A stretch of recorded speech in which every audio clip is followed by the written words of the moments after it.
आता बघूया दिवसभरातल्या महत्त्वाच्या टॉप 9 बातम्या।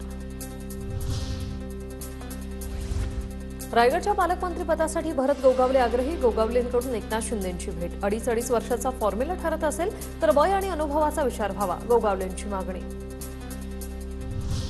ठाकरेंकडून विरोधी पक्ष नेतेपदासाठी भास्कर जाधवांचं नाव फायनल, ठाकरेंच्या शिवसेनेकडून विधानसभा अध्यक्षांना पत्र।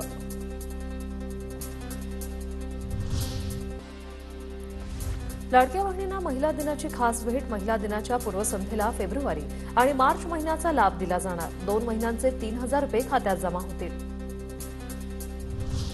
स्थानिक स्वराज्य संस्थांच्या निवडणुकांसंदर्भातील सुनावणीची तारीख पुन्हा लांबणीवर, कागदपत्र सादर करण्याचे कोर्टाचे याचिकाकर्त्यांना निर्देश।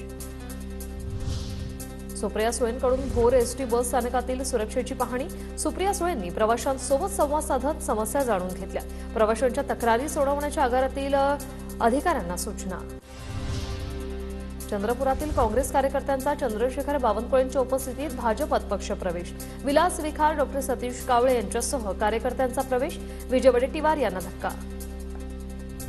पुण्याच्या मुळशीमधील ताम्हिणी घाटात एसटी बस आणि कारचा अपघात, कार चालकाचं नियंत्रण सुटून एसटीला धडक, अपघातात दोघांचा जागीच मृत्यू तर 3 गंभीर जखमी।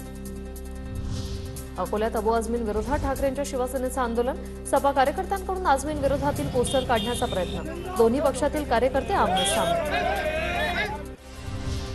पुण्याच्या कात्रजमध्ये इलेक्ट्रिकल बाईकच्या कंपनीला आग, आगीत 150 गाड्या जळून खाक, अग्निशमन दलाकडून बचाव कार्य।